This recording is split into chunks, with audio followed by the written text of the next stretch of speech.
Ashama akka funee daawwattotaa fi hordoftoota Keelloo Miidiyaa guyyaa har'aa kana keessummaa qabannee dhiyaannee jirra. Keessummaan keenya guyyaa har'aas gorsaa olaanaa waraana bilisummaa Oromoo obbo Jireenyaa Guddataa fi dhimmoota waraana bilisummaa Oromoo yeroo ammaa kana keessatti sochii maalii irratti argamu kan jedhu akkasumallee tibba kanammoo kan dubbatamaatii jiru waraanni bilisummaa Oromoo qaama biltsiginnaa wajjin mariitti seenuudhaa fi waan hundumtu xumurame kan jedhutu dubbatama. Inni kun dhugaadha isa jedhu waan waliin dubbannu fi turtii nu waliin taasisaas niin jennaa qophii kana qindeessuun simbiraan kan ga'u ammooniif badhaasaatti turtii gaarii.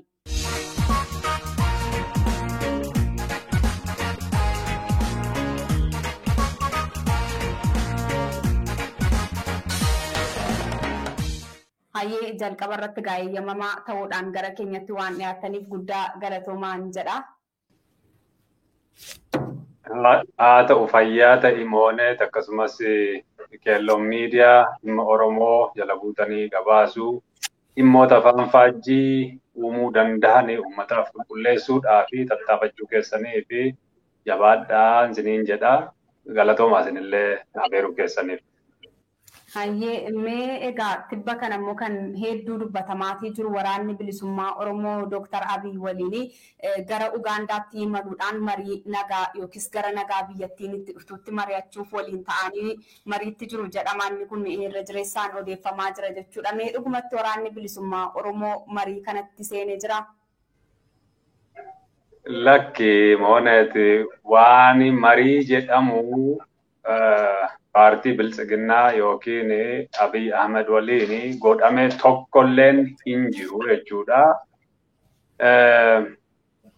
Sababa maaliif wanti kun akka haasahamu namaa hin galu garuu tilmaamuun hin danda'ama jechuudha. Dr. Abiy Ahmed yeroo ammaa kana uummata Oromoo bakkayyuu akka nam tokkeettis akkammoo gartee gurmuutti akka hawaasaattis ajjeesuu jira jechuudha. Kuni ka gartee Abuunaa Gindabaratitti mul'atu, ka Adaa Bargaatti mul'ate, ka warra Jaarsootti mul'ate, Gujii keessatti ka deemaa jiru, Wallagga keessatti ka deemaa jiru.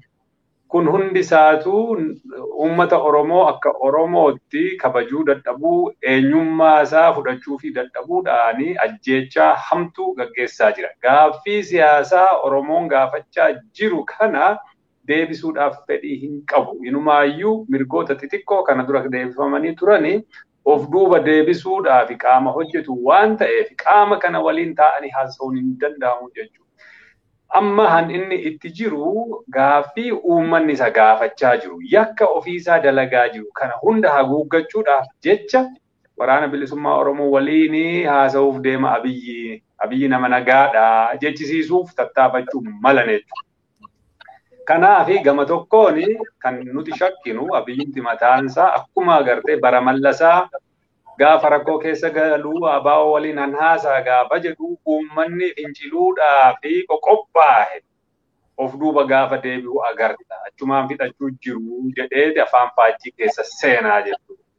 Tarii tooftaa kana ta'uu mala. Inni lammataa immoo warri Abiyyi waliin hojjechaa jiran gartee uummanni Oromoo maaf callisaa jirtanii uummanni dhumaa jira. Uummata dhumaa jiru kana maaf callistanii ilaaltu? Akkamiin nama uummata akka kanaan fixaa jiru waliin hojjechuu jirra jettanii ibsuu dandeessu jedhamee gaafa gaafatamu lakki hunduma Oromootu Abiyyi waliin hojjeta. Abiyyis waraana bilisummaa Oromoo waliin mari'achuu jira isa jedhu calaqqisiisuuf jecha bifa sanaan uummata fudhachiisuudhaaf jecha haasa'uudhaan malu jechuudha. Malee haala amma keessa jirru keessatti haala uummanni Oromoo dhumaa jiru keessatti haala lolli nurratti labsamee jiru keessatti haala uummata keenya irratti lolli labsamee sanyiin duguuggaa gaggeeffamaa jiru keessatti nama kana waliin haasa'uun harka ofiitiin dhiiga laaqqachuu waan taateef isa waliin haasa'uun hin jiru. Haasofna yoo jedhame ka jalqaba godhamuudhaa qabu jennee 1, 2, 3, 4 jennee tarreessinee lafa keenya irra akka haal dureetti jechuudha. Sana keessaa tokko uummata keenya nagaa uummata ajjeesuu sana dhaabi. Lola kana dhaabi. Humna halagaa waraana Oromiyaa keessatti bobbaafamee jiru kana baasi. otoo uummanni du'u ajjeefamu nuti sababa si waliin teenye haasa'uu hin qabnu. Kanaaf ammoo jalqaba yoo waraana gartee uummata ajjeesu jiru kana baaste uummanni nagaa argate bilisummaa qabaate yaada isaa ibsachuudhaan danda'e mariin godhamuu ni danda'a. Sanaa ala garuu ka gartee ka uummata irratti yakka hojjetaa jiru waliin teessee haasa'uun gama seeraanis siyaasaanis seenaanis nama gaafachiisa. Mooraalirree sirrii miti jechuudha. Kanaaf waraanni bilisummaa Oromoo qaama gartee Abiy Ahmed bobbaase tokko waliinuu takkaa wal argee hin beeku haasaas hin jiru. Yoo haasa'uun barbaachise haaldureen sun hundi yoo guutame ifaa ifatti uummata keenyatti labsinee haasofna. Eenyu akka gidduu keenya jiru labsinee haasofna. Waan irratti mari'anne hunda isaayyuu uummata keenyatti ibsaa haasofna malee waan gola keessatti haasofni tokkollee akka hin jiraanne uummanni keenya hubachuudhaa qabaa jechuudha. Hayyee meegaa gama biraatiin immoo lolli akkuma biyyattiitti gama kaabaatiin dhagahamaatii ture akka waan qabbanaa'ee taasifamaa ture jechuudha. TPLF fi Biltsiginnaa gidduu kan jiru waan sanaatiin wal qabsiisamee kan waraana bilisummaa Oromoo kan kaka'utu jira. Innis waraanni bilisummaa Oromoo hirkattummaa TPLFtiin socho'aa jira. Kanaatii fi TPLF immoo humna karaa tokkoon yoo dadhabaa ta'e malee ofitti fudhattee wajjin hin hojjettu kan jedhamutu dubbatama. Dhugumatti immoo waraanni bilisummaa Oromoo yeroo ammaa sochii inni taasisaa jiru sochii hirkattummaa TPLF jalatti ta'edha moo of danda'edha kan inni adeemaati jiru. Kanneen kana jedhaniif deebii akkamiidha kan qabdan? Gaariidha. Waan sadii ijoo kaaste amma gaaffii kana keessatti tokkoffaa waraanni gara kaabaa qabbanaa'aa jira ka jedhu. Lammataa waraanni bilisummaa Oromoo laafaadha ka jedhu. Sadaffaa immoo waraanni bilisummaa Oromoo hirkataadha ka jedhudhatu afarfamaa. Kun akkamiin ibsama ka jedhu na gaafatte jechuudha. Tokkoffaa waraanni gama kaabaa jiru qabbanaa'ee kan jedhamu hin jiru. Dhugaa dubbachuudhaa fi yeroodhaaf humanitarian aid yookiin immoo gargaarsa namoomaa argachuudhaa fi waan walitti haasa'aa turantu ture jechuudha. Yawwaa walitti haasa'an kana keessatti qaamni lamaanuu wal qopheessaa turan, of qopheessaa turan. Maaliif of qopheessaa turan? Lolaaf of qopheessaa turan. Humnooti lamaan kun yoo walirratti injifannoo goonfatan malee waan walitti araaraman hin fakkaatanii jechuudha. Kun immoo aadaan impaayarrii sanaallee ni dirqa. Haalli qabatamaa har'a lafarra jiru sunillee waan mul'isu qabaa jechuudha. Maaliif? Abiy Ahmed waan barbaadu qaba. TPLF waan barbaadu qaba. Uummanni Oromoo waraanni bilisummaa Oromoo waan barbaadu qaba. Sabaaf sablammooti waan barbaadan qabu jechuudha. Amma humnooti sabaaf sablammootaa TPLF waliin wal ta'ee ilaalchi siyaasaa kan mirga hiree murteeffannaa sabootaa kabajuu jedhu waliin walitti kalaa. Kanaafi walitti dhufuun jira jechuudha. Sababni inni guddaa walitti dhufneefi waan walii kabajnutu jiraaf walitti dhufne jechuudha. Mirga hiree murteeffannaa sabaaf sablammootaa sanatu walitti nuuf fida. Lammata diina akka gartee seexanaatti uummata keenya fixaa qalaa gubaa jirutu nu dura jira jechuudha. Sun uummattoota hundaaf diinadha. Kanaaf ka'uu qaba jennee amannaa jechuudha. Akeeka walitti nu fidetu jiraafidha. Walitti dhufne, walitti gurmoofne, waliif tumsa walii goone malee inni tokko isa kaaniif ergamuudhaaf miti jechuudha. Ergamaa fi ergaan hin jiru jechuudha. Namni hunduu walqixa. Qaamni gartee achi keessatti hammatamee jiru hundi walqixa mirga qabaa jechuudha. Walqixa caqasamaa jechuudha. Murtiis akkuma gartee dandeettii isaatti akkuma sagalee isaatti murteeffataa jechuudha. Uummanni Oromoo immoo uummata guddaa uummata bal'aa waan ta'eef sagalee guddaadha qabaa jechuudha. Kanaafi tumsi godhame kuni hariiroo walqixxummaa irratti ka hundaa'e malee ka gartee olaantummaa isa tokko gadaantummaa isa kaanii qabu akka hin taane irratti deebinee ibsaa turre jechuudha. Tokkoffaa lolli hin dhaabbanne. Namuu itti wal qophaa'uu, itti wal qopheessuu jira. Ka qabbanaa'e fakkaate sababa haala walii aanjessuu yookiin immoo waan nyaataaf kana fakkaatan mijeeffachuudhaaf yeroo walirraa bitaa turanii jechuudha. Dhiyoo kana Eritiraatti yoo walitti dhukaasaniin agarta. nyaanni galuu dide jedhame nyaanni immoo gaafa galuutu mul'ata. Daayinaamiksiin naannoo gara kaabaa jiru baay'ee walxaxaa ka gartee of dura ilaalludha jechuudha. Lolichi hin dhaabbanne ittuma jira. Inumaayyuu o'uu danda'a. Ganna kana waa hedduu ilaaluu dandeenya jechuudha. Lammeessoo waraanni bilisummaa Oromoo laafaadha. Warri jedhanis hundee hin qaban jechuudha. Maaliifidha waraanni bilisummaa Oromoo laafaadha jedhama? Bara gartee jireenya keenya hundaa keessatti akka yeroo ammaatti seenaa qabsoo bilisummaa Oromoo keessatti waraanni bilisummaa Oromoo itti jabaate sagaleen isaallee addunyaa keessatti dhagahamte akka argamee dhagahamee hin beekne keessa jiramaa jechuudha.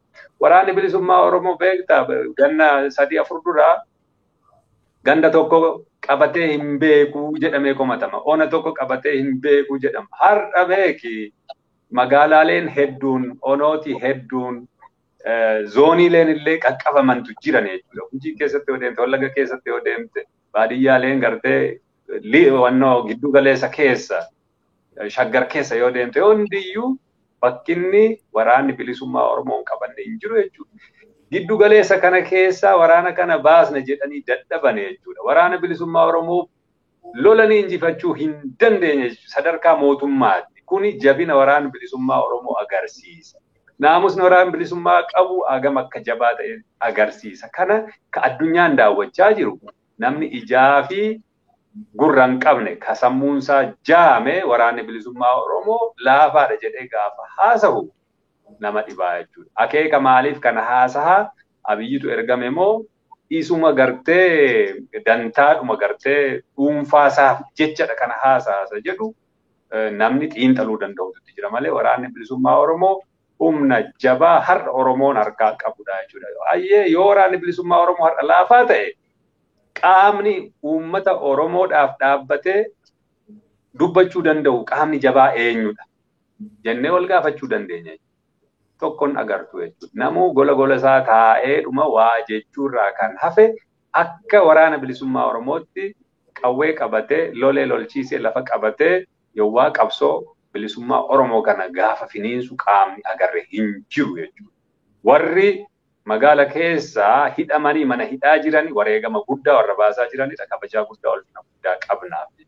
Ka kanarraa hafe namni mooralii waraanni bilisummaa Oromoo har'a laafaadha jedhee haasa'u jiraachuu hin danda'u jechuudha Oromoo keessattuu.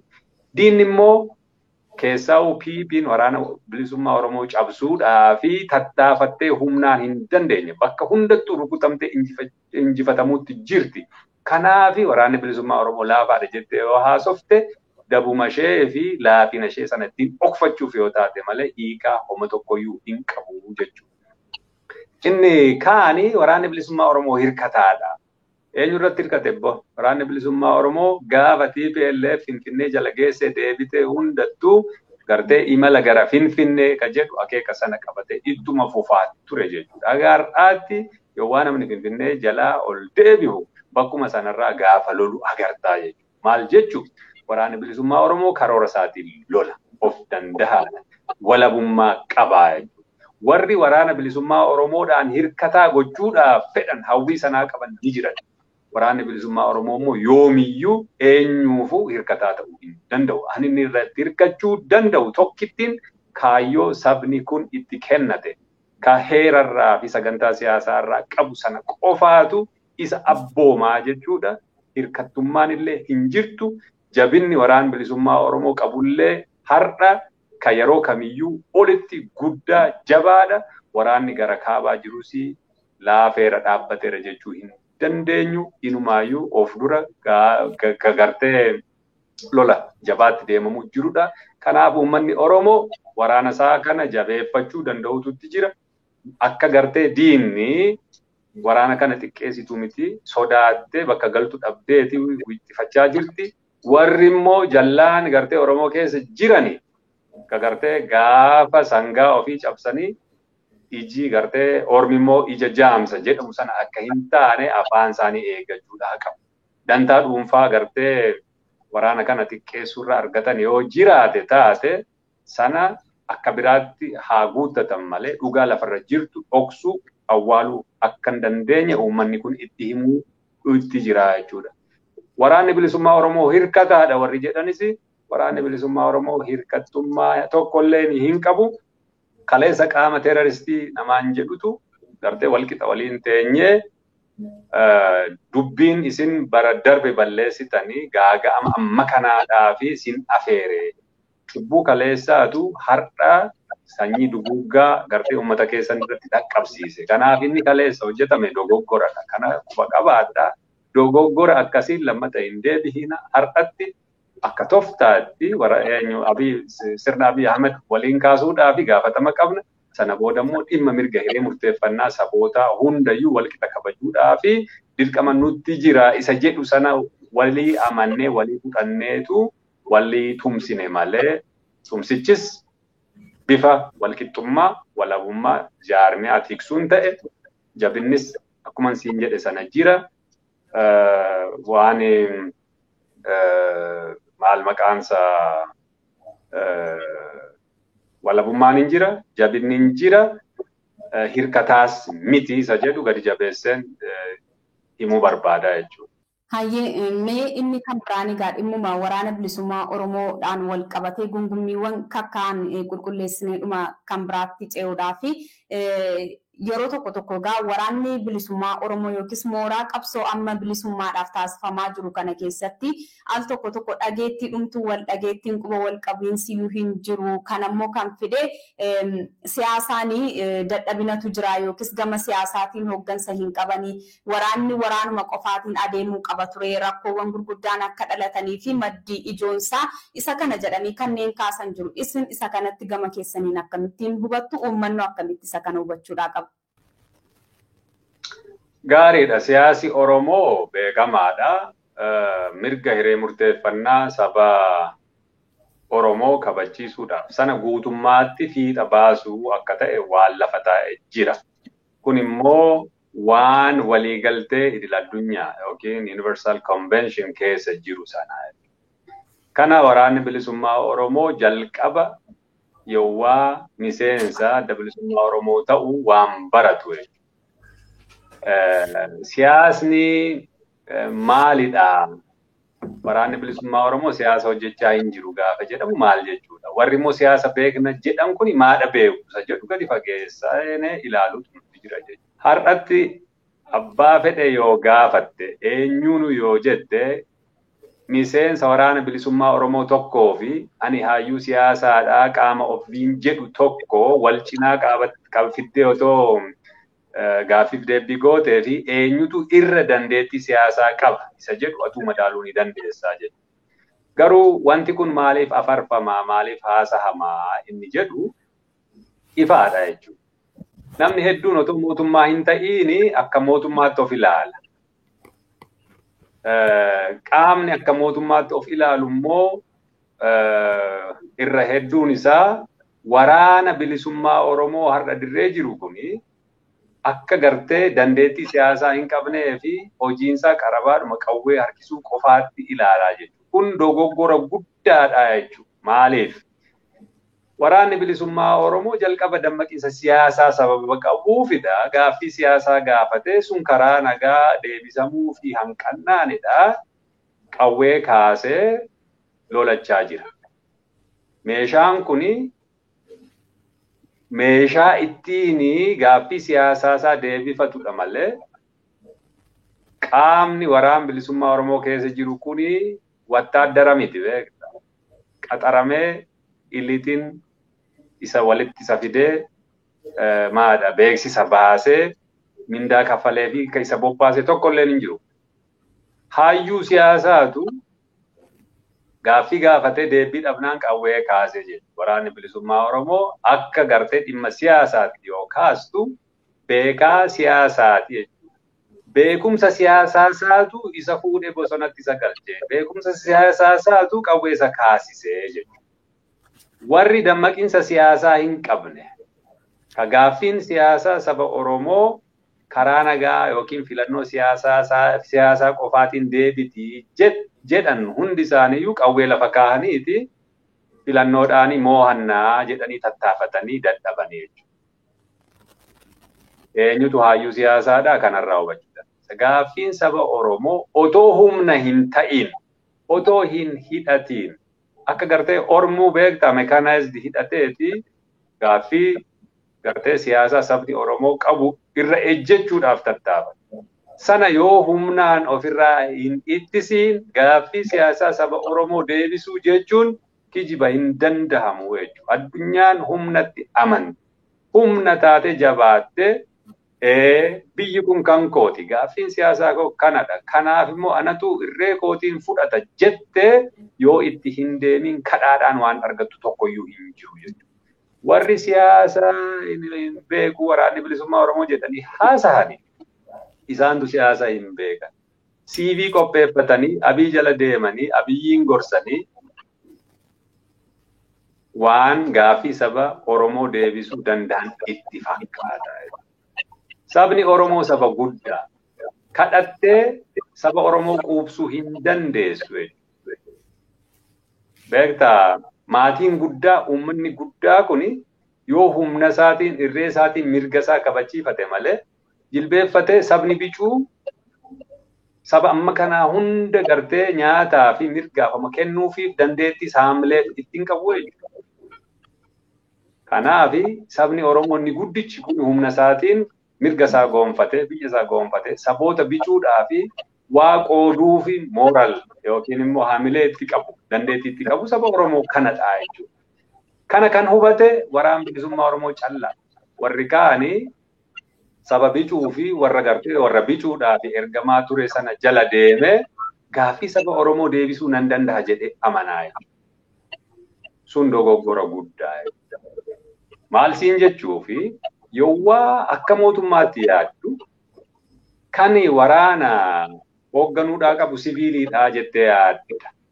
Kun immoo gartee barnoota bara dheeraa kan warra Giriik irraa jalqabe Pileetoon lafa kaahee yowwaa biyyi tokko ijaaramu gaafa biyyi ijaaramu jechuudha.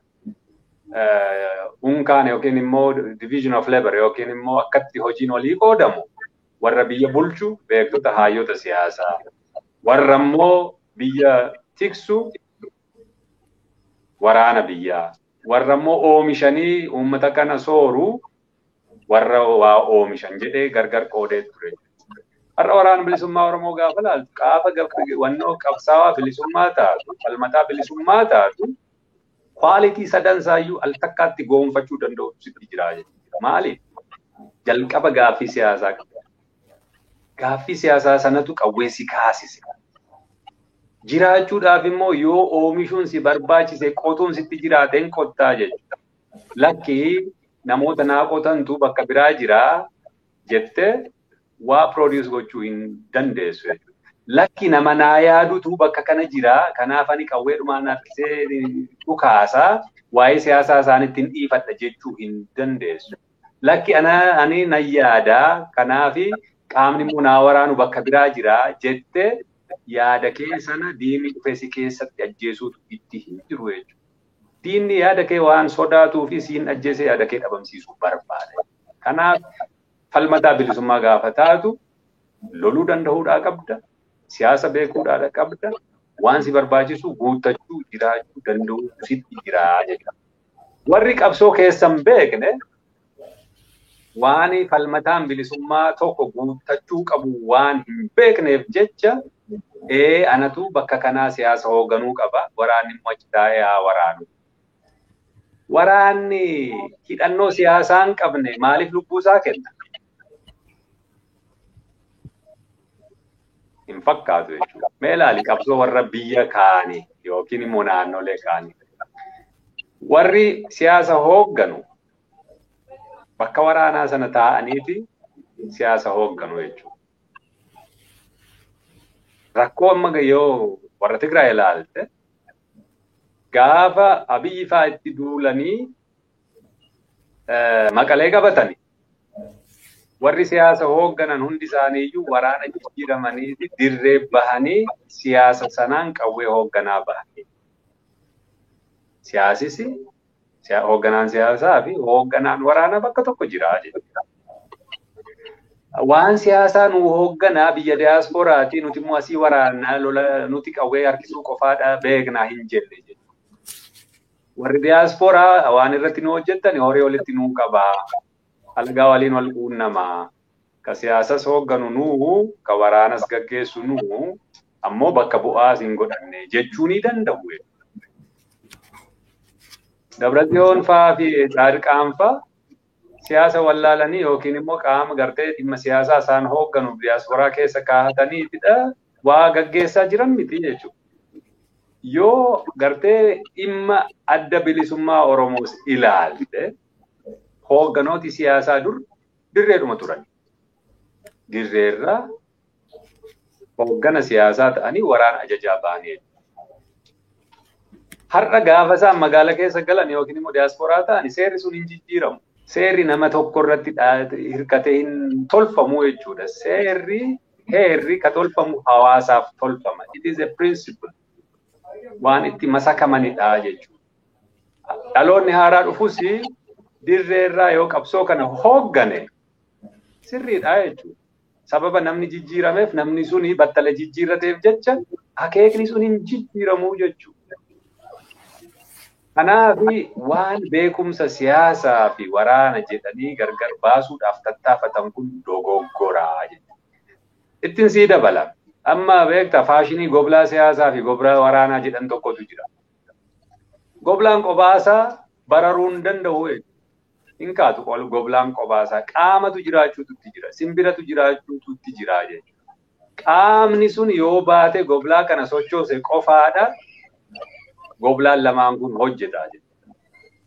Laali bara 2006 keessa jaarmiyaa adda bilisummaa Oromoo keessatti waan dhalatetu ture. Murna wayiitu gartee adda bilisummaa Oromoo keessatti Mallasaa waliin araaramuu barbaadatu. Murni kuni gaafa Kamaal Galchuufaa adda bilisummaa Oromootti dabalaman gara Eritiriyaa bahani. Baay'ee gaddani hin tollee jechuudha. Maaliifi otoo isaanii Mallasaa waliin araaramuuf kadhaatti jiraniiti qaamni waraana Mallasaanii gartee ijaaree bobbaase sun cabsatee gaafa dhufu Oromoodhaaf kabaasu waraanadha se jedhu ka mul'ise ture jechuudha. Gaaf sana karaa siyaasaa yookiin immoo araara Mallasaa waliin godhachuudhaaf deemnu suni akka nu jalaan gufanne goblaa siyaasaadhaa fi goblaa waraanaa jennee yoo deemne ni baasa. Foormulaa akka gartee Ireland, Sinn Féinii fi IRA sanaan deemuu qabna jedhaniiti walgahii gumii sabaa adda bilisummaa Oromoo qabu irratti hidhanii jechuudha. Gaafa sana heeratu cabe sirrii miti. Dhaaba kanadha bakka lamatti baqaqsuu deemtani jennee wal dura dhaabbanne jechuudha. Sana booda staaf waraanaa dhaabani. Kamaal Galchuufaa staaf waraanaa sun akka gaggeessu godhamuun suni deemee 2008 irratti baqaqiinsa fidee jechuudha. Waa'ee goblaa waraanaaf siyaasaan si haasa'a. Amma gaafa 2018 gahu foormulaadhuma sana sababa gara biyyaatti galanii foormulaadhuma sana butatanii nuti goblaa siyaasaati akka Sinn Féinii paarlaamaa keessa galleeti falminaa inni irraa hafe immoo goblaa waraanaa haa ta'u jedhanii jechuudha. Kun in principle ofiif haala aanjeffachuudha malee qabsoo sanaaf yaaduu miti jechuudha. Namni siyaasa hin beekne waraana hoogganuu hin danda'u. Namni waraana hin beekne siyaasa hoogganuu hin danda'u. Keessaa'uu biyya hin ijaaramne keessa, biyya walabummaa hin qabne keessatti, biyya uummata bilisummaa hin qabne keessatti waraanni nu baasa, humna ta'uu nu baasa gaafa jettu waraanummaa fi siyaasni waliin jiraachuutu jira. Gargar baasta taanaani waraana malee siyaasi qobaasaatiin dabummaa dabeessadha. Namni siyaasa malee waraanni hin baasu jechuudha. Namni immoo siyaasa toon beekin waraana qofaa immoo jabdummaa. Goonni gartee falmataan bilisummaa kwaalitii lamaan kana walitti qabatee yoo oofe qofaadha galmaan gahaa jechuudha. Kanaafi waraanni bilisummaa Oromoo siyaasa beeka. Waan siyaasa beekee fi bara 2018 hayyoonni siyaasaa kan jedhaman hundi isaanii gaafa dacha'anii Abiyyii fi harka dhawaa turanii didee jechuudha. Maaliif beekumsa siyaasaa qaba? Waan akeekkate of dura maal akka galmaan gahachuudhaaf beeku waan beekuufi jechuudha. gootummaa qaba, waraana harkaa qaba, Oromoo humna jijjiiruudhaa fi tattaafachuu ture jechuudha. Sanatu har'a mul'ate. Har'a beektaa warri gaafsanaa siyaasa jedhee Abiyyi farqa dhahaa ture. Har'a deebihee waraana bilisummaa Oromooni siyaasan beeku, siyaasaan laafaadha. Kanaaf siyaasan hojjedhaa fi jedheeti haasaa jira. Moraalii maaliin? Waanuma kaleessa ta'e, engadda ta'e namatu irraanfata. Waraana bilisummaa Oromoo irraanfata, uummata Oromoo irraanfata. Yoo danda'an karuma kallattii qaban sanarra jabaa jiru. Yoo dadhabanoo kaleessa karaa dogoggoraa filanne dhiifamaa jedhanii uummatatti haasa'u, waraana bilisummaa Oromoo deeggaruu, gargaaru, qajeelfama waraanni bilisummaa Oromoo dirreerraa hooggana adda bilisummaa Oromoo dirreerraa kennu sana fudhatanii hojiitti hiikuutu faladhaa malee waraanni bilisummaa Oromoo siyaasan beekuu yookiin immoo siyaasa hojjechaa hin jiruuni waan odeessa yookiin oduu sirrii miti. Ammoo dhimmi siyaasaa akka gahaatti waraana bilisummaa Oromoo keessatti hojjetamee hin jiru. Inni jedhu yoo ta'e sababa qaba, waraan keessa jira, lolatu deemaa jira. Qaamni dhimma siyaasaa kana hojjetu xiqqoo waraanaan lolaan qabamu jalqaba sarvaayiv gochuutti jira. Jireenya kee teessitee mirkaneessitee boodadha waan siyaasaatti jabaata. Har'ayyuu taanaan immoo waraanni bilisummaa Oromoo onnee uummataa fi qalbii uummata Oromoo keessa jiraachuunsa sababa siyaasisaa bilchaataa ta'eef uummata biratti fudhatama qabuuf jechuudha. Addunyaa biratti beekamuunsa sababa siyaasa hojjeteef malee calliseedhuma lafarraa hin dhufne. Sababuma gartee qawwee dhukaaseefidha namni isa caqasaa jire jechuudha. Kanaaf waraanni bilisummaa Oromoo siyaasa kana dura hojjetamuu olitti hojii hojjetee qalbii uummata Oromoo, onnee uummata Oromoo keessallee jira. Sadarkaa idil addunyaattis haalli inni irra jiru, beekamtiin inni qabaachaa jiru, ka durii irra daran caalaadha. Lafarrattis qawwee dhukaasuuf lafa dhuunfachuu irratti dandeettii inni qabu, ka durii caalaa daran guddaadha. Warri har'a komatan of ilaalanii komatan yoo taate malee akka waliigalaatti qabsoo sabichaa yoo ilaalani sadarkaa guddinaarra jirra. Borus ni guddanna isa jedhu dubbachuun barbaada jechuudha. Hayyee meeqa gaaffii koo kan biraatti ennaan ce'umoo dhimma Keeniyaatiin kan wal qabatu yeroo darbe keessa guyyoota muraasa dura waraanni bilisummaa Oromoo mootummaa Keeniyaatti xalayaa barreessee jira. Xalayaa sanaanis lola waliinii biyya Itoophiyaa keessatti adeemsifamutti akka hin seenne kan akeekkachiisudha. Mee ka'umsi xalayaa sanaa maali? Gaariidha. Torbanoota darban keessa mootummaan Keeniyaa yookiin hoogganaan warra Keeniyaa keessaa tokko naannoo Marsaabeet kaawuntii keessatti rakkooleetu dhalate. Kanaaf inni guddaa naannoo sanatti waan jedhan ifaan dubbatanii humna gartee gara sanaatti bobbaasuu akka karoora qaban guyyaa 30 fi opereeshiniin akkasii akka gaggeeffamu ibsanii turan jechuudha. Sanuma waliin wal qabatee sochii sana waliin wal qabateeti waan himametu jira. Achi keessatti maqaan waraana bilisummaa Oromoo dhahameera. Adda bilisummaa Oromoo jedhanii dhahanii jechuudha. Kanaaf waan isaan achi keessatti dhahanii walitti bu'iinsa waan yakka gartee qoricha waliin wal qabatu, waan meeshaa gurgurtaa bittaa waliin wal qabatu maqaa dhahaniiti. Maqaan keenya immoo duubarra dhufeera jechuudha. Kanaaf tokko waan sana keessa nuti hin qabu. Waan shororkeessummaa jedhamu, dhimma qorichaa waliin wal qabatee daldala jedhamu, dhimma meeshaa daldala waliin jedhamu kana waraanni bilisummaa Oromoo godhee hin beeku qulqulluu. Waraanni bilisummaa Oromoo falmataa bilisummaati malee waan isin jettan kana waliin hidhatu. Rakkoon akkasii yoo jiraate ka isin furachuudhaa qabdanidha ka jedhudha jechuudha. Itti aanee biyya Keeniyaan kuni bakka gartee uummanni Oromoo gaafa rakkoo itti baqatu. Gaafa gartee hacuuccaan itti guddatu bakka gartee itti baqatee irraa biyya sadaffaa barbaadatu. Bu'aa qabaa jechuudha. Kana hariiroon gaarii uummata Oromoo fi mootummaa keenyaa gidduu jiru suni tikfamuu akka qabu waan ibsudha. Uummanni Oromoo gartee Booranaa Keenyaa keessa jiran illee lammummaadhaan achi keessa jiranii gartee obbolummaa waliin qabaachuu keenya sana waan agarsiisu mul'isu waan ta'eef nuti obbolootadha warra wal lolu warra wal waraanu miti.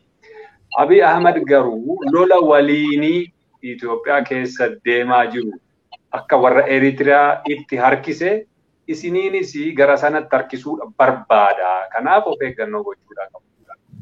Wannoo lola waliinii biyya hambiraa keessa seenuuni uummata keenya asin gargaaruun fayyadu mootummaa keenyaa asin gargaaru ka jedhudha jechuudha.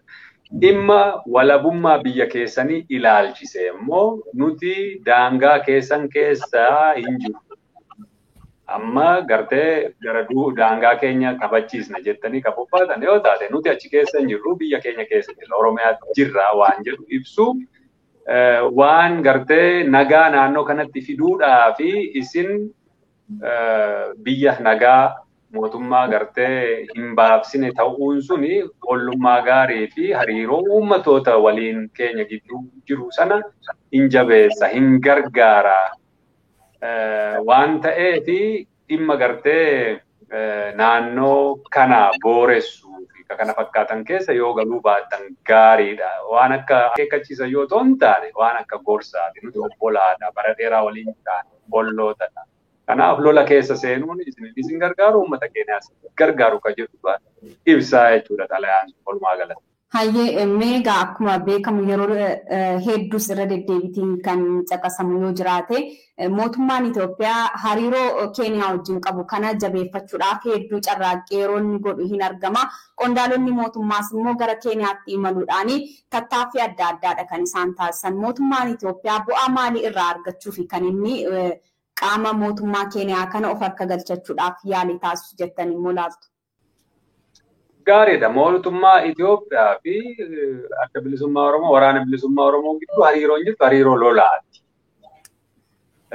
Kanaaf nu loluudhaa fi biyyoota ollaa bira deemee waan hojjetu qaba. Mootummaa keenya, mootummaa South Sudan, mootummaa Sudan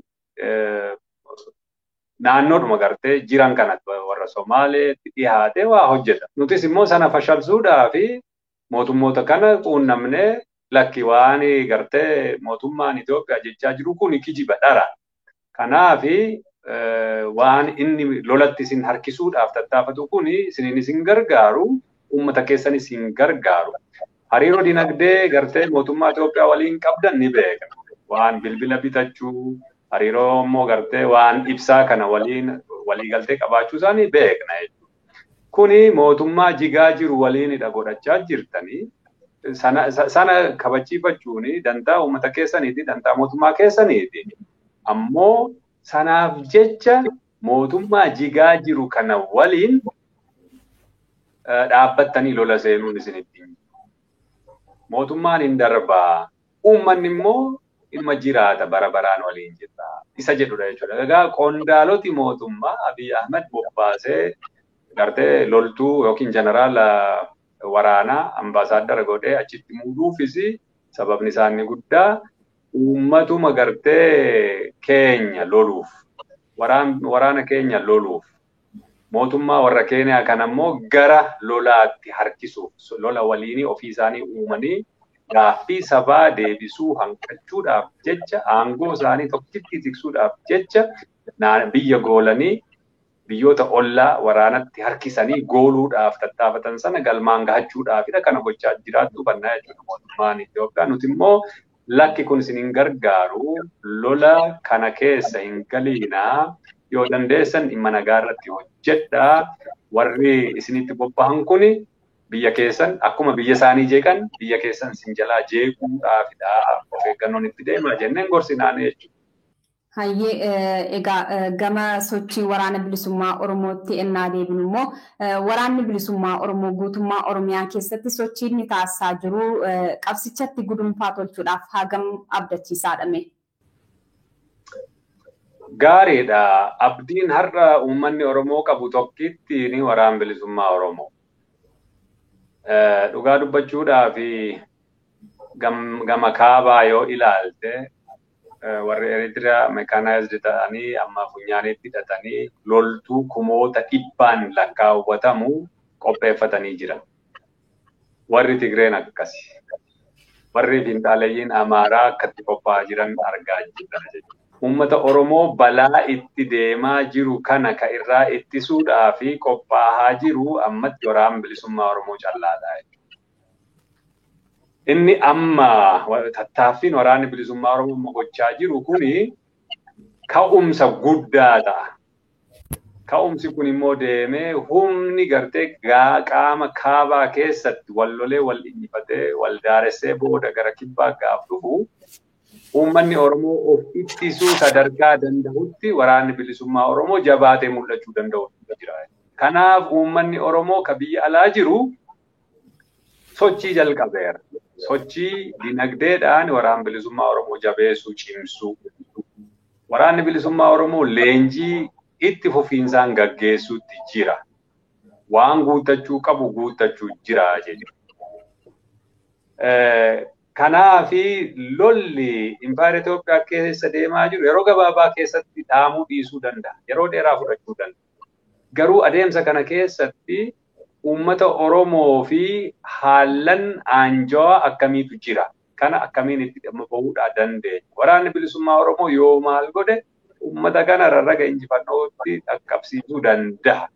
Uummanni Oromoo immoo yoo maal godhe waraana isaa kana humneessee jabeessee ittisa isaa godhachuu danda'a. Isa jedhu kana xiinxalatee itti bobbahuutti jira jechuudha. Egaa gaafa kana goonu waraanni bilisummaa Oromoo deeggarsa uummata isaa isa guddaa hin barbaada jechuudha. Qaama gartee uummata keessaa dhalatee bahe qaama lubbuu isaa tokkitti otoo hin qusatiin falmachuudhaaf jiru. Beekumsa isaa tokko otoo hin qusatiin falmachuudhaaf jiru. Leenjii waraanummaa fudhatee otoo hin qusatiidhaan itti bobbahee jiru kanadha jechuudha. Of durasii dargaggeessi hedduun itti bobbahuu danda'a. Kumoota dhibbaan loltuu jiru sana walgituu danda'uutu namatti jira. Meeshaa gubbaatti hidhatamee jiru sana guuttachuu danda'uutu namatti jira. Of ittisuuf jechuudha. Kanaafi qophii eegale sana jabeessee dhuma oluma guddifachuu jira jechuudha. Yeroo gabaabaa keessatti yoo rabbi jedhen guuttata of ittisuu sadarkaa sanatti isa geessisuudhaa fi tarkaanfatu jira jechuudha. Kana gaafa jennu qobaasaa waa godhaa miti. Uummanni Oromoo waliin hiriiruu danda'u jira. Hubachuu ni danda'u itti jira. Waan qajeelfama achirraa kenname fudhachuu danda'u jira. Namooti yookiin hayyooti beektoti deeggarsa beesisuu gochuutu jira. Irratti ololuu dhaabuu danda'u. Waraana bilisummaa Oromoo qaama abdatamaa, qaama beekaa, qaama lubbuu kenne, qaama dafqaaf dhiiga isaa kennaa jiru ta'uu hubachuutu namatti jira. Deeggarsa beekumsaa fi teekinooloojii gochuufii danda'utu jira. Qabeenyaan deeggaruutu jira. Humna ta'uudhaaf Oromoon yoo waraana bilisummaa Oromoo jabeessee sadarkaa jenne sanatti, sadarkaa diinni itti qophaa'aa jiru sanatti akka inni qophaa'u yoo hin gargaarre hin deeggarre yeroo dheeraa nuti fudhachuu mala. Kuni haqa hadhooftu liqimsinee fudhachuudhaaf qabnudha jechuudha. Waan hundi isaayyuu gabaabbachuuf yookiin dheerachuudhaaf murteessaan hojii nuti hojjennu. Akkatti wal gurmeessinu, akkatti tokkoomnu, akkatti qabeenya keenya hiriirfannu, akkatti waraana bilisummaa Oromoo tokkoomee akka gara fuulduraa deemu gumaachinu. Beeki yoo uummanni yookiin immoo warri hayyooti ofiin jedhani waraana bilisummaa Oromoo qooduu keessa qooda qabaatani dhimma keenya of duuba harkisaa jechuudha. Yoo uummanni Oromoo qabeenya isaa xurree sirriidhaan sirnaan gartee gara waraana bilisummaa Oromoo waan qaqqabuudhaa qabuun qaqqabsiisu yoo taate karaa faattafte yoo taate kunis of duuba waan nu harkisu hedduutu jira jechuudha. Kanaaf uummanni Oromoo marti hayyooti marti isaan gochuudhaa qaban beekumsa isaanii xurree jirtuun waraana bilisummaa Oromoo qaqqabsiisu qabeenya jirtu xurree jirtuun sududaan waraana bilisummaa Oromoo qaqqabsiisu. Jaallan dirree jiran immoo qabeenyaa fi beekumsa isaan dhaqqabu ka ofii isaanii qaban waliin walitti qindeessanii uummata kana hiriirsanii qarree qeerroo hiriirsanii waraana hiriirsanii uummata hunda kana hiriirsanii yoo bobba'an yoo sosso'anii beektaa meeshaa waraanaa guddaa jennu kanallee argachuun yeroonsaa fagoo hin taatu. Ijoolleen Oromoo PP keessa jirtu garaan boorahee jiru hedduutu jira jechuudha. Ka uummanni kun bifa kanaan ajjeefamuuni miidhamuuni ka itti dhagahamu poolisii keessas waan kana milkeessuudhaaf waan nuti gochuudhaaf qabnu waraan bilisummaa Oromoo caqasu qajeelfamarraa haalan hunda kana iyyuu humna PP keessa jiru, humna uummata keessa jiru, humna diaasporaa keessa jiru, waraan bilisummaa Oromoo qarree qeerroo hunda kana walitti qindeessee oofee Oromoo humnatti jijjiiruu fi humna of ittisee biyya bilisoomsee naannoo sanallee bilisoomsee haqni fi nagaan akka dhufu gochuudhaaf haamilee guddaa kan itti qabu waraan bilisummaa Oromooti. Kanaaf yeroo gabaabaa keessatti gara sanatti jijjiiramuu fi qindoomina guddaa isa gaafatu sana itti karoorfateetti deemuu jira jechuudha waraan bilisummaa Oromoo. Hayyee meegaa xumuraa irratti immoo ammaan dura akkuma beekamu qabsoo uummanni Oromoo taasisaa ture keessatti dogoggoroonni gurguddaanis ta'e xixiqqaan osoo beekamus osoo hin beekamiinis kan dogoggorameeni keessumattuu hoogganoota qabsichaati kanneen jedhamanii dogoggoroonni uumaman gaaga'umsa guddaa fidaniitii jiru. Mee isa kanaan boodaatti immoo dogoggora darbeerraatii barachuun akka danda'amutti dhaloonni inni ammaa kuni gahee akkamiidhaa ba'achuudhaa qaba qabsoo isaa deebisee dogoggorri kaleessaa akka deebi'ee hin hubnetti maaltu irraa eegama jettu? Gaariidha laale dhaloonni amma jiru seenaa darbeerratti hirkateeti ijaarama. Seenaan boonsaa hedduun qabsoo bilisummaa Oromoo keessatti kan dalagame jira. Ammoo akkuma tuu jettee dogoggorri siin jira. Kana calaluutu namatti jira. Akka gaariitti hubachuutu namatti jira. Bu'uurarraa gaaffiin saba kanaa maalidha? Gaaffii saba kanaa deebisuudhaaf immoo dhaloonni kun maal gochuututti jira. Haalli har'a keessa jirruu fi jaarraa 21ffaa bara digital world fi barri gaafa qabsoon bilisummaa Oromoo jalqabamte garaagarummaa guddaa qaba. Bara qabsoon bilisummaa Oromoo jalqabamte aniifate akkas wal agarree walitti haasa'uu hin dandeenyu jechuudha. Dhaamsuma gartee tokko dirree dhihaarraa dirree bahaatti yookiin dirree bahaarraa dirree dhihaa dhaqqabsiisuudhaaf meebii waggaa tokkoffaa fudhachuu malaa. Haalli bara sanaaf bara ammaa kun jijjiirama. Quunnamtiin shaffisaa jira. Odeessi saffisaan hin deema. Egaa gaafa quunnamtiin saffisaa kun jiraatu bu'aas qaba, fafas qaba. Bu'aa fi fafa qabu jiru kana sirnaan hubachuu danda'utu namatti. Odeeffannoon dogoggoraa mataa dhaloota keessa seenu cubbuu dhalchuu danda'a. Dogoggora dabalataa irra deebi'ee namni dogoggora hojjechuu danda'a. Odeeffannoo gaafa gartee walitti qabatu qaama gartee odeeffannoo sana dhugaadhaan isaaf kennu sana sirnaan hubachuu danda'ututti jira. Odeeffannoo sana xiinxaluututti jira. Madaaluu danda'ututti jira. Bu'uura lafa kaa'achuu danda'ututti jira. Amma beekta akkaataan waraanni bilisummaa Oromoo itti jiru kuni waan hedduu nama barsiisa. Dhaloonni of danda'ee qixni siyaasaa isa baasu maal akka ta'e hubatee wal hoogganuu eegaluun kuni waan salphaa miti. Haallan darban, haallan qabsoon bilisummaa Oromoo hirkattummaa halagaa jala turte keessa bilisa baaseera. Beekta waraanni bilisummaa Oromoo har'a dirree jiru. Beekta qaamota mootummaa ofiin jedhanii yookiin immoo biyyoota ollaa jijjiiran kanarratti hirkachuun suni guddoo nu miidheera. Ofii keenyaan waa gochuu dandeenya isa jedhu sana beekuu danda'u, waa kalaquu ni dandeenya. Rakkoolee jiran hundayyuu furuu ni dandeenya. Mootummoota beektaa jiran quunnamne dantaa isaaniif dantaa keenya wal simsiisne bifa gartee hirkattummaa hin qabaanneen of dandahanii socho'uun akkaataatti dandahamu irratti waa ijaarrachuu jira jechuudha. Kanaaf dhaloonni kun dhugaaf dhara hubateera. Akka gaariitti argeera. Dhaloonni kun waan arge kana taa'ee ilaaluutu itti hin jiru. Keessatti hirmaachuu danda'utu. Ammallee itti hirmaachaa jira. Yowwaa siyaasa keessatti hirmaachuu dhaabu. Yowwaa gartee waan dhimma biyya kee dhiistee ka ofii kee qofaa yaadu. Yookiin immoo qaamota yookiin namoota dhimma biyyaa dhiisanii dhimma dhuunfaa isaanii gaafa yaadanii halagaadhaaf ergamanii. Dhumni qabsoo kanaa yookiin immoo duubatti hafuun qabsoo kanaa gaaf sana eegalte.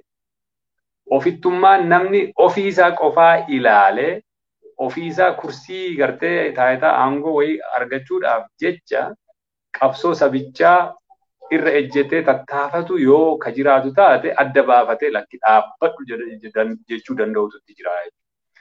Waan hojjechuuf waan gartee waan hojjechuu danda'uuf waan hojjechuu hin dandeenye ka qalbiinsaa itti himtu ofirratti amanuudhaan xiinxalee ofiisaa murtii fudhachuu deemuutu itti jira jechuudha. Qabsoo keessaa waan bu'uura isaaf ta'an waan gartee waan jajjaboo waan irratti of ijaaru hedduu qaba jechuudha. Gootowwan hedduu qaba. Isaaniin kabajuu, ulfeessuu, of dura ilaaluun akkuma jiru ta'ee waan yeroo sana gartee tolfame caalaatti haala ammayyaa har'a keessa jiramuuni akkamiin of dura tarkaanfachiisuu hin danda'a jedhee ilaaluu danda'u. Odeeffannoon amma jiruu fi digital world yookiin immoo addunyaan amma gartee kompiitaraan teeknooloojiidhaan deeggaramtu kuni yoo itti dhimma bahee baay'ina isaa waliin Oromoon mirga isaa kabachiifachuu ni danda'a akka walootti. Akka nam tokko tokkoottis Oromoon dhaloonni har'a jiru mirga isaa kabachiifachuu danda'u. Akka nam tokkotti yowwaa halagaan isa arrabsu calliseetti dhiisuun ittiin jiru jechuudha. Yowwaa humnaan itti dhufu ofirraa deebisuu danda'u. Of bilisoomsuutu namatti jira. Nam tokko tokkoonsaa of bilisoomsuu danda'u sarmuu diduutu itti jira. Hidhamuu danda'a, miidhamuu danda'a garuu boodarra akka walootti akka Oromootti kan nu kabachiisuu danda'u. Oromoon yoo tuqame naman dhiisu saayikooloojii jedhu sana ijaarrachuu danda'utu itti jira. Garuu rukutamtee, hacuucamtee, callistee mataa qabattee jiraatta yoo taate isaan yoo reebamanii yoomaan godhan isa jedhu sun halagaan gaafa sana hubachaa deemu Oromootti taphachuuf deemaa jira. Haaloo qabachuu danda'utu itti jira Oromoon. Hin irraanfatu isaanii yoo amma fedheen miidhamanii boru hin dagatu saayikooloojiin jedhu jira. Oromoon dagachuun hin jiru jechuudha. Waan seenaasaa bara 100 durii, bara 500 durii, bara 5 durii, bara 10 durii, bara 2, 3 durii hunda kana walitti kompaayil godhatee beekumsa itti masakamu sana yoo hin qabaanne sababa gartee namni tokko afaan mi'aayee itti haasa'ee qofa isa jala deema taanaan ittiin taatu. Sun beekumsa ta'uu hin dandeessu. Opinion yookiin immoo just yaaduma nam tokkoon oofamuu otoo hin taane seenaan koo maal fakkaata? Baroottan darban kana keessa maaltu ta'e? Maaltu hamtuun raawwate? Akka hawaasaatti waan konkriit ta'e gadaan maal fakkaata isa jedhurraa kaase haga har'aatti waan darban hunda kana paatarnoota ilaalee waan na baase jedhu lafa kaawwatee pirinsipilii sanaaf wareega barbaachisu baasee qabsoo bilisummaa amma gaggeeffamaa jirtu kana fiixa baasuun dirqama isaa. Sana booda immoo qananiidhaan dhaloonni dhufu akka jiraatu haala yookiin siistam nama hunda wal qixxeessee ilaalu, wal qixxeessee tajaajilu. Ka ofittummaa irratti hundaa'e otoo hin taane waliif yaaduu irratti, obbolummaa irratti ka hundaa'e, ka bilisummaa nama hunda wal qixa kabajuu, diriirfachuu irratti fuulleffatee hojjechuu danda'u jira. Kanaaf tokko dhaloonni haqa jirtu lafarra jirtu sana beekuu hubachuu, beekumsa isaa edda sirnaan hubatee booda akkaataa furmaatatti godhu lafa kaawwachuu, naamusaan socho'u. Sana booda dhumarratti haqaa fi dimokiraasii fi bilisummaa fiduun dirqama isaati. Yoo sun hin jiraanne dhaloonni dhufu akkuma ammaa lola maraamartoo lolaa keessa jiraachuu deemaa jechuudha. Akkasuma hin taane gaafatama guddaatu irra jira. Siyaasa keessatti hirmaatanii beekanii waan beekan sana immoo akka hojiitti hiikamu tattaafachuun dirqama dhalootaati jechuudha. Hayyee egaa gama kootiin gaaffii nan qabu xumureen jira yaadni hafe yookiis immoo dhaamsi hafe yoo jiraateef carraan. Gaariidha. Egaa waa hedduullee na gaafattee waan jiru dubbadhe amma haalli impaayiriittiin keessa jirtu kuni baay'ee hamaa. Walii ibsineerra dhugaa dubbachuudhaa fi qaamni hunduu lolaaf wal qopheessu jira. Mootummaan jira jechuu hin dandeenyu. Naannootti Tigraay biyya of dandeessedha. Qaama Itoophiyaati jechuun nama dhiba har'atti. Naannoon Amaaraa gandatti namuu hidhatee jira. To'annoo qawwee mootummaan harkaa hin qabu. Oromiyaa keessatti waraanni bilisummaa Oromoo bakki inni dhuunfatee jiru relatively gaarii. Oromoo ittisuu danda'a. Bakki kaan garuu mootummaan biltsiginnaa yookiin PP jedhamu kuni anytime jiguu danda'a, kufuu danda'a. Gaafa sun ta'ee sirna dhablummaan gaafa dhalatu uummanni kun wal ittisuu danda'utu itti jira. Balaa itti dhufaa jiru kana of ittisuuf waan gochuu qabutu itti jira jechuudha. Of ijaaruu danda'utu itti jira. Wal ijaaruu danda'utu itti jira. Warri gartee biltsiginnaa keessa jiran poolisii fi humna waraanaa keessa jiran hundi kunu aantummaa uummata isaanii mul'isuu danda'utu itti jira. Humna alarraa itti dhufaa jiru kana yoo uummata isaanii waliin wal ta'anii hin ittisne uummata isaanii irratti dhukaasu yoo ta'e Oromoof Oromoon gidduutti yoo lolli kataatu taate Oromoon cabuuf deemaa jechuudha. Kanaaf waraanni bilisummaa Oromoo qaama gidduu galeessa ta'ee waan hunda kana qindeessuu akka danda'utti akka mataa qabsichaatti lakkaa'anii fudhatanii uummanni kun akka ittifamuu fi uummannis waraana bilisummaa Oromoof deeggarsa gochuu qabu akka jabeessee ittisu. Warri PP keessa jiraatanii PPdhaa fi amanamanii yookiin immoo PP sanarraa qajeelfama fudhatanii uummatatti dhukaasanis sana dhaabanii diina alarraa itti dhufu sana akka ilaallatan.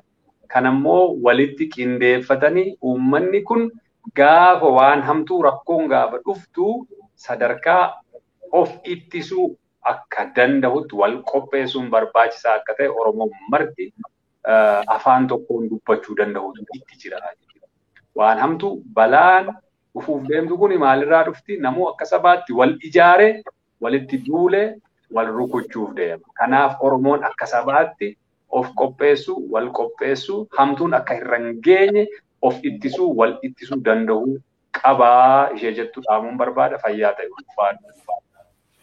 Hayyee daawwattoota fi hordoftoota Keelloo Miidiyaa gorsaa olaanaa waraana bilisummaa Oromoo obbo Jireenyaa Guddataa waliin turtii taasisnee kana gammaatii qophiileen Keelloo kan itti fufan ta'uu nagaatti.